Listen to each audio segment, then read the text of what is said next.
വിദേശ വിശേഷത്തിന്റെ പുതിയൊരു എപ്പിസോഡിലേക്ക് എല്ലാവർക്കും സ്വാഗതം. സോയി സൽദാന എന്ന നടി മികച്ച സഹനടിക്കുള്ള 2025 ഓസ്കാർ പുരസ്കാരം ഏറ്റുവാങ്ങിയിരിക്കുകയാണ്. മുൻ പുരസ്കാര ജേതാവ് ഡാവിൻജോയ് റാൻഡോൾഫിന്റെ കയ്യിൽ നിന്നായിരുന്നു നടി തന്റെ ആദ്യ ഓസ്കാർ പുരസ്കാരം ഏറ്റുവാങ്ങിയിരിക്കുന്നത്.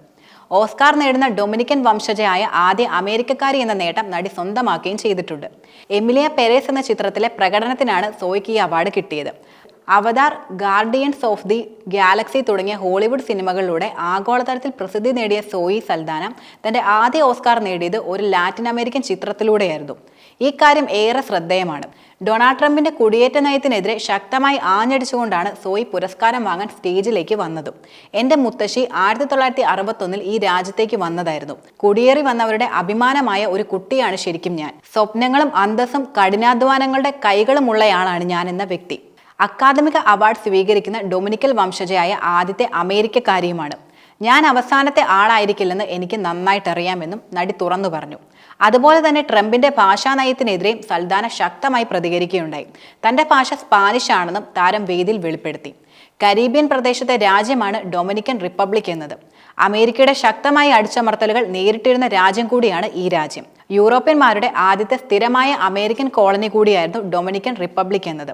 രാജ്യത്തിന്റെ ചരിത്രത്തിലേക്ക് തിരിഞ്ഞു നോക്കിയാൽ രാഷ്ട്രീയ അരക്ഷിതാവസ്ഥയായാലും അശാന്തിയായാലും നിറഞ്ഞ കാലഘട്ടങ്ങളായിരുന്നു മുഴുവൻ എന്ന് പറയാം. രണ്ടാം ലോക മഹായുദ്ധകാലത്ത് അച്ചുതണ്ട് ശക്തികൾക്കെതിരായി യുദ്ധം പ്രഖ്യാപിച്ച ആദ്യ കരീബിയൻ രാജ്യമാണ് ഞങ്ങളുടേതെന്നും നടി ട്രംപിനെ കുറ്റപ്പെടുത്തിക്കൊണ്ട് ശക്തമായി ആഞ്ഞടിച്ചു.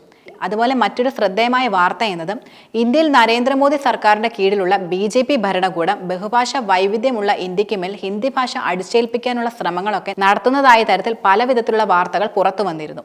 ഇതിനെതിരെ ശക്തമായ നീക്കവുമായി തമിഴ്നാട്ടിൽ അരങ്ങേറുന്ന പ്രതിഷേധങ്ങൾ ഇനിയും അവസാനിച്ചിട്ടില്ലെന്ന് പറയാം.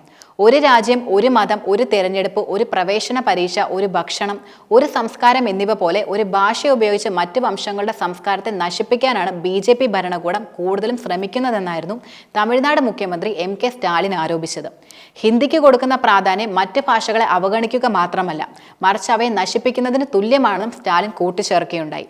കേന്ദ്രം ഭരിക്കുന്ന BJP സർക്കാർ ഭരണം മുതൽ വിദ്യാഭ്യാസം വരെ ഹിന്ദി ഭാഷ അടിച്ചേൽപ്പിക്കുന്നത് യഥാർത്ഥത്തിൽ പതിവാക്കിയിരിക്കുകയാണ്. ഹിന്ദി അടിച്ചേൽപ്പിക്കുന്നതിന് വേണ്ടിയാണ് അധികാരത്തിലെത്തിയതെന്നാണ് BJP സർക്കാർ വിലയിരുത്തുന്നതെന്നും അദ്ദേഹം തുറന്നു പറഞ്ഞു. സമാനമായ ഒരു അവസ്ഥയിലാണിപ്പോൾ അമേരിക്കയും ഉള്ളത്. പക്ഷെ അവിടുത്തെ ജനങ്ങൾക്ക് പ്രതികരിക്കാനുള്ള ഒരു സാഹചര്യം പോലും കിട്ടുന്നതിന് മുന്നേ തന്നെ ട്രംപ് ഉത്തരവിറക്കി അതിൽ ഒപ്പിട്ട് പുറത്തിറക്കുകയും ചെയ്തു. അമേരിക്കയുടെ ഔദ്യോഗിക ഭാഷയാണ് ഇംഗ്ലീഷ് എന്ന് പ്രഖ്യാപിച്ചുകൊണ്ടാണ് പ്രസിഡന്റ് ഡൊണാൾഡ് ട്രംപ് തന്റെ നടപടി കൈക്കൊണ്ടിരിക്കുന്നത്. ഇതുമായി ബന്ധപ്പെട്ട് ഒരു എക്സിക്യൂട്ടീവ് ഉത്തരവിൽ ട്രംപ് ഒപ്പുവെച്ചതായിട്ടാണ് റിപ്പോർട്ടുകൾ സൂചിപ്പിക്കുന്നത്. ഇംഗ്ലീഷ് ഔദ്യോഗിക ഭാഷയായി പ്രഖ്യാപിക്കുന്നത് ആശയവിനിമയം സുഗമമാക്കുക മാത്രമല്ല, മറിച്ച് പങ്കിട്ട ദേശീയ മൂല്യങ്ങളെ ശക്തിപ്പെടുത്തുകയും കൂടുതൽ കാര്യക്ഷമമായ ഒരു സമൂഹത്തെ സൃഷ്ടിക്കുകയും ചെയ്യുമെന്നും ട്രംപ് ഉത്തരവിൽ പറയുന്നുണ്ട്.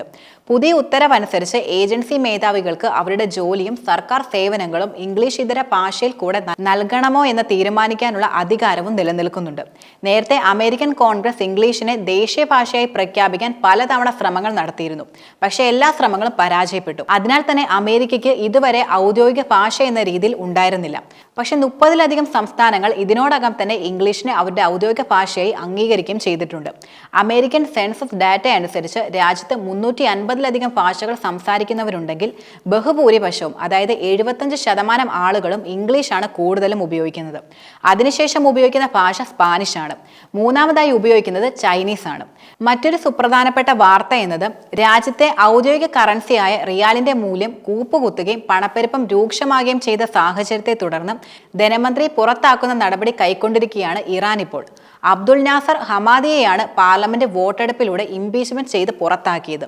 273 അംഗങ്ങളിൽ 182 പേരും ധനമന്ത്രിക്കെതിരെ വോട്ട് ചെയ്തതായി സ്പീക്കർ മുഹമ്മദ് ബഗീർ ഗരീബഫ് പ്രഖ്യാപിക്കുകയും ചെയ്തു. ഇറാൻ പ്രസിഡന്റ് മസൂദ് പെസ്കഷിയാന്റെ നേതൃത്വത്തിൽ സർക്കാർ അധികാരത്തിലേറി 6 മാസങ്ങൾക്ക് ശേഷമാണ് ഇത്തരത്തിൽ ധനമന്ത്രിയെ പ്രധാനമായിട്ടും പുറത്താക്കുന്നത്.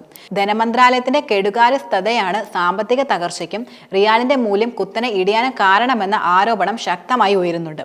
പാർലമെന്റ് പാർലമെന്റ് നടപടി അംഗീകരിച്ച് പെസഷ്കിയാൻ പാശ്ചാത്യ രാജ്യങ്ങളുമായി സർക്കാർ ഏറ്റുമുട്ടലാണെന്നും വെല്ലുവിളികളെ നേരിടാൻ ഐക്യവും സഹകരണവും വേണമെന്ന് ആവശ്യപ്പെട്ടും രംഗത്ത് വന്നിരുന്നു. പുതിയ സർക്കാർ അധികാരത്തിൽ വന്നതിനെ തുടർന്ന് അമേരിക്കൻ ഡോളറുമായുള്ള ഇറാൻ റിയാലിന്റെ വിനിമയ മൂല്യത്തിൽ കനത്ത ഇടിവായിരുന്നു കൂടുതലും നേരിട്ടത്. 2015 ഡോളറിനെതിരെ റിയാലിന്റെ മൂല്യം 32,000 ആയിരുന്നു. നിലവിൽ ഒരു ഡോളറിന് 9,30,000 റിയാൽ എന്ന നിരക്കിലാണ് കൂടുതലും വിനിമയം ചെയ്യപ്പെടുന്നത്.